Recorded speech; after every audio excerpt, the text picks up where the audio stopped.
Hello, you beautiful legends, and welcome to Blunt Force Healing Podcast. This is episode number 559, and today something weird is happening to me because it's probably take 5 outside of those 4 attempts where I either said something stupid or utterly obvious and making zero sense. So let's hope this one goes well. It's Saturday. For many of you, it's Easter weekend, meaning that you actually celebrate the Easter. I do not, but I understand that people do. And obviously, even though I do not, I have the benefit of the long weekend here in Ireland. Monday is also bank holiday, so we have extended weekend as well. And today I was looking up my materials or my content because I wanted to go back to that Gran Canaria update and finally deliver on that Roque Nublo episode. And I was first quite disappointed because I couldn't find it on the GoPro because the SD card was completely empty. So I kind of understood that I might have, I probably moved it or transferred it already to some storage, because otherwise the only option was that it was wiped in some weird way. And I went to my almighty external drive, hard drive, where I store the backups, and lo and behold, it's there. So I have materials transferred to my laptop now, and I will record some introduction, stitch them together, and upload them hopefully tomorrow or Monday, depending on how much material I will have on a day-to-day basis. And today, I want to shortly update you about what we did this Saturday.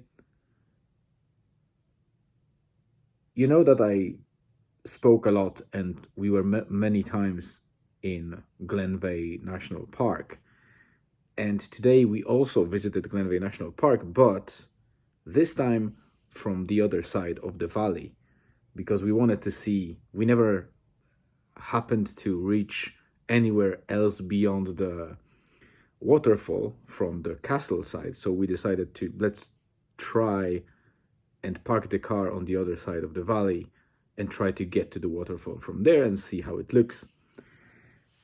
So we drove all the way through Fintown, and in Fintown we stopped for a moment to visit our good friends Chad and Kat, that are the owners of the Yearsman's Coffee Cove, like a coffee van.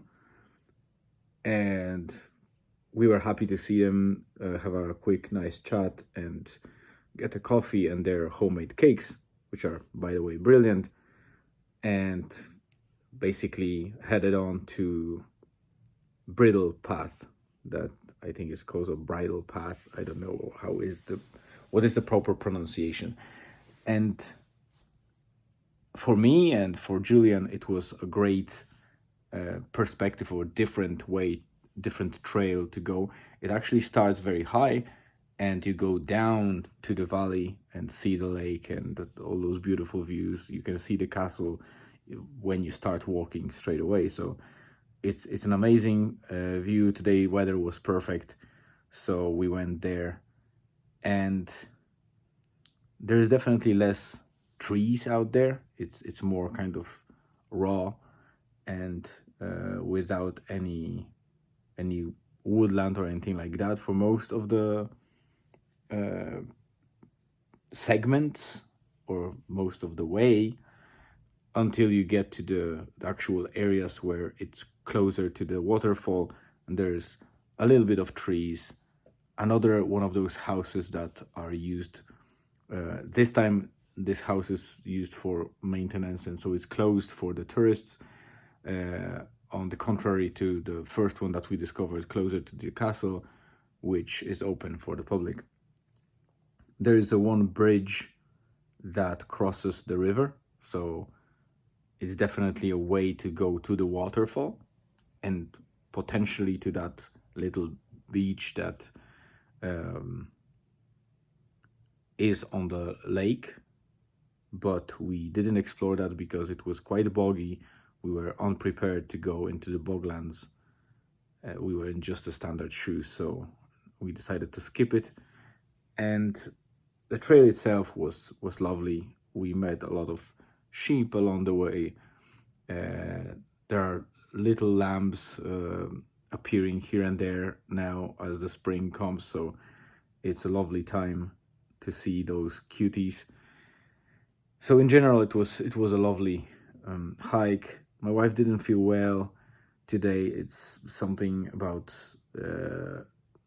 her well-being that is associated partially with the condition, but also the other stuff. I think there's some virus circulating because I also didn't feel well a couple of days, and I still feel like something is getting off me, like the phlegm.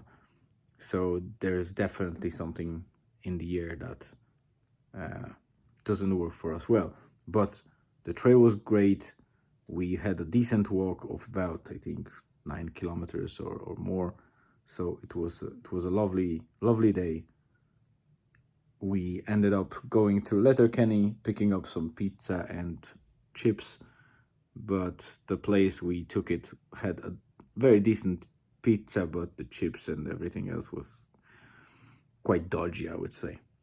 So yeah, it's 7 minutes mark. I was hoping to fit it within 5 minutes, but obviously I failed in this particular sphere. And now Julian is getting ready for bed. Elizabeth also does a couple of last things to close the day. We are not sure what we'll be doing tomorrow.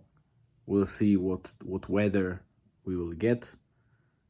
I know that Elizabeth is busy, but I would like to do a couple of things. Even though we don't celebrate Easter, I would like to prepare maybe to bake some cake and maybe some food, so we don't need to think about, breakfast, dinners, and suppers for at least 1 or 2 days, and kind of have that in advance ready to go like we did in the Christmas time. So thank you very much for tuning in. It's always great to have you here. Hope you have a great rest of the day, afternoon, or evening, wherever you are. Stay tuned and see you in tomorrow's update.